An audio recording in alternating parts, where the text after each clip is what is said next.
Olá, pessoal, eu sou a Tainara e eu vou apresentar essa aula para você sobre taxonomia e sistemática com a Natália. Então, o que a gente começa falando sobre a taxonomia e sistemática? Que a gente tem uma tendência do ser humano de organizar tudo à nossa volta em classes. Então, já dá para ver isso na divisão da nossa casa, né? A gente tem o quarto, a sala em que a gente assiste a TV, o quarto em que a gente dorme, a cozinha onde a gente cozinha, né? O banheiro. Então, tudo existe, para tudo existe uma classificação na nossa sociedade. E por que a gente faz isso? Porque é muito mais fácil, né, da gente se locomover, facilita demais a nossa vida, a organização em classes. Um exemplo é esse guarda-roupa. Olha o estado que tá. Dá para achar alguma coisa aqui? Dá, mas eu levo muito tempo. Então, a organização, ela leva aí uma economia de tempo, uma facilitação das coisas. Então, num guarda-roupa arrumado como esse, eu consigo achar as coisas de uma maneira muito fácil. Então, por isso que a gente organiza e classifica os seres vivos, né? Para ficar mais fácil de estudar, para ficar mais fácil de encontrar e de encontrar um ser vivo, né, aleatório, e falar, não, esse ser vivo participa de tal espécie, ele tem tal característica, porque por conta, né, dessa classificação. Então, a classificação ela ajuda muito quem trabalha com seres vivos. Então, como eu falei para vocês, a taxonomia vai ser uma ciência dentro da biologia responsável pela classificação, pela descrição e também pela nomenclatura, né, por dar nomes aos seres vivos. Como exemplo, a gente usou o exemplo aqui do vestuário, né? Das roupas. Então, imagina que um taxonomista fosse classificar suas roupas. A gente teria vestuário como sendo um grande grupo, e aí dentro dos vestuários a gente tem roupas e calçados. Dentro das roupas a gente tem as calças e as roupas leves. Dentro das roupas leves, as camisas e as bermudas. Aí nos calçados nós temos os tênis e as sandálias. Então, é uma forma muito mais simples aí de classificar e de facilitar a nossa vida quando nós formos procurar alguma coisa. Bom, o primeiro tipo de classificação foi dada pelo Aristóteles, esse carinha aqui, né? E seguiu, aí o Linneu seguiu esse mesmo exemplo de classificação em dois reinos, né? O que o Aristóteles pensava? Para ele, as plantas não tinham movimento. Então, por elas não terem movimento, elas estavam em um grupo, né? O grupo Plantae, o reino Plantae, né? Que ele deu esse nome. E aí, nós temos também o grupo Animalia, que são aqueles seres vivos com movimento. Embora hoje a gente saiba que as plantas apresentam sim movimento, principalmente em direção à luz, as raízes em busca de seus nutrientes, de água, né? Mas nessa época a compreensão era que as plantas não possuíam, né, movimento algum e os animais possuíam, então eles eram classificados nesse reino dos animais. E para o Linneu, né, que veio depois de Aristóteles, manteve essa dicotomia, esses dois reinos, mas para ele, né, ele adotou outras características, como por exemplo, as plantas produziam seu próprio alimento, eram autótrofas, né, faziam fotossíntese, então por isso elas eram plantas e também não tinham movimento. E os animais não produziam seu próprio alimento, né, eram heterótrofos e também tinham movimento. Então, isso que separava esses dois reinos.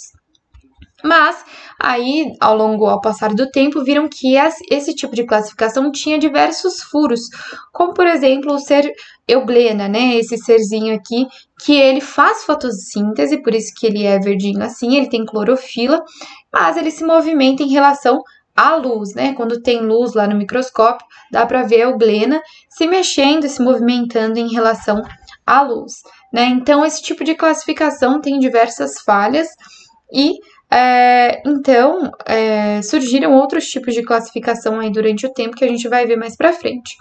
Nós temos dois tipos de classificação, a artificial e a classificação natural. Esse tipo de classificação que eu falei do Aristóteles, do Linneu e outras que nós veremos mais para frente são artificiais. Por quê? Porque elas pegam características que não revelam totalmente o grau de parentesco entre os seres vivos, né? Então, eu não consigo saber o nível de parentesco de um lobo e um cachorro, por exemplo, só olhando as características físicas deles. Então, eu preciso de uma coisa mais aprofundada para eu saber, de fato, se eles são parentes, se eles não são parentes e qual o grau de parentesco deles, o quão próximo eles são. né? Então, se eu olhar para essa imagem, eu posso falar que todas as flores amarelas são da mesma espécie, né? Não tem como eu falar isso, né? Porque é visivelmente aqui de espécies diferentes. Mas esse tipo de classificação, né? Esse tipo de característica que eu peguei é uma característica artificial, porque ela não revela o grau de parentesco entre os seres vivos.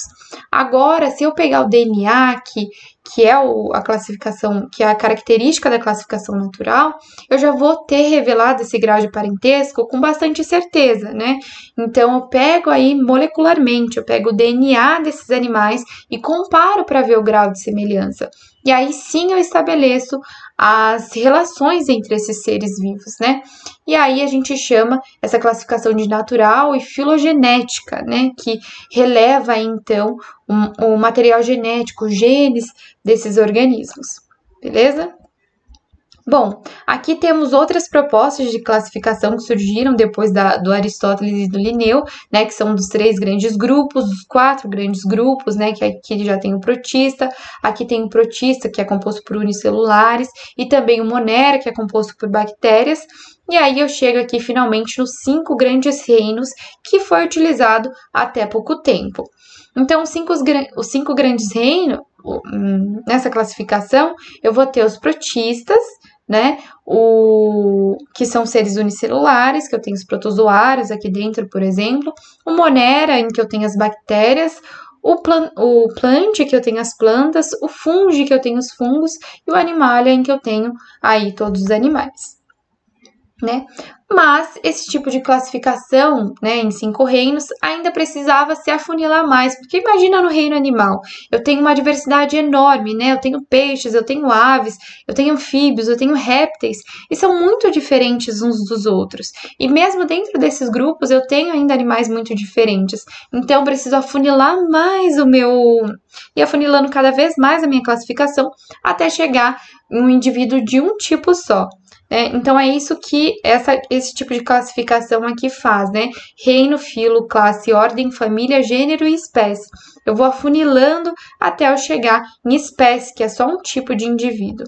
Então, para vocês decorarem, tem esse macete aqui, ó, reficofage, tá? Reino, filo, classe, ordem, família, gênero e espécie, tá? Eu vou mostrar para vocês um exemplo. Aqui a gente tem a raposa vermelha, né, que ela é do domínio Eucária. Não falei para vocês de domínio, mas a gente vai ter o domínio Eucária e o domínio dos procariontes, né, dos eucariontes e dos procariontes, em que há a diferença das células, né? A célula eucariótica ela é muito mais complexa que a célula procariótica, porque ela tem aí mais organelas celulares, ela tem uma carioteca que envolve o núcleo e separa ele do restante da célula. Então, eu tenho uma diferença aqui nesse tipo de célula, da célula procariótica aqui no caso, tá bom? Então, a raposa vermelha está dentro do domínio Eucária, assim como nós. O reino é o animalia, né? São os animais. O filo é o chordata, aqueles que possuem coluna vertebral. A classe é dos mamíferos, a classe que nós estamos também inclusos, tá? Que tem glândulas mamárias, tem pelos e outras características. A ordem é a carnívora, a família é a Canidae, né? A mesma do cão. O gênero é o Vulpes e a espécie é Vulpes vulpes. Então, sempre aí a espécie vai ser composta pelo gênero e mais o nome da espécie, né? Por exemplo, Homo sapiens. Homo é o gênero e sapiens é a espécie, né? Então eu chamo Homo sapiens. Essa nomenclatura ela foi proposta por Linneu, né? Uma nomenclatura binomial que a Natália vai falar um pouquinho para você sobre. Então, para fechar essa parte, a gente vai falar aqui que a similaridade ela vai aumentando conforme vai afunilando o tipo de classificação. Então, o reino é o tipo mais abrangente e a espécie é a menos abrangente. Então, eu só vou ter um tipo de indivíduo aqui. E no reino eu vou ter diversos tipos de indivíduos. Beleza? Olá pessoal, eu sou a Natália, vou dar continuidade à aula que a Tainara começou, falando sobre a nomenclatura binominal. Linneu ele definiu algumas regras de nomenclatura, onde é utilizado o latim como uma língua universal, né, uma língua única. É uma língua morta, né, então não há alterações ao longo do tempo, que se torna uma vantagem para isso, né? E beleza, ele colocou primeiro que os nomes únicos seriam de domínio até gênero, todos com somente um nome. E somente a espécie que teria nome binominal, então 2 nomes, a junção do gênero com o epíteto específico. O gênero, ele começaria com uma letra maiúscula, então a primeira letra maiúscula, e espécie com nome nominal, porque são 2 nomes, tá? Quando você vê 2 nomes, espécie. Um nome só pode ser gênero, família, classe, ordem, mas não espécie. É interessante falar o porquê da utilização de um nome científico. Aqui nós temos a Pantera-leo. Esse nome científico é do leão, que é um nome comum, o leão. Mas se você for nos Estados Unidos, eles não vão entender leão, eles conhecem por lion. Ou se você for na Itália, eles vão saber que é o leone. São parecidos, mas ainda assim há diferença. Então, a partir do momento que você quer que todo mundo que lê aquele documento saiba de qual espécie você está falando, você tem que usar um nome científico.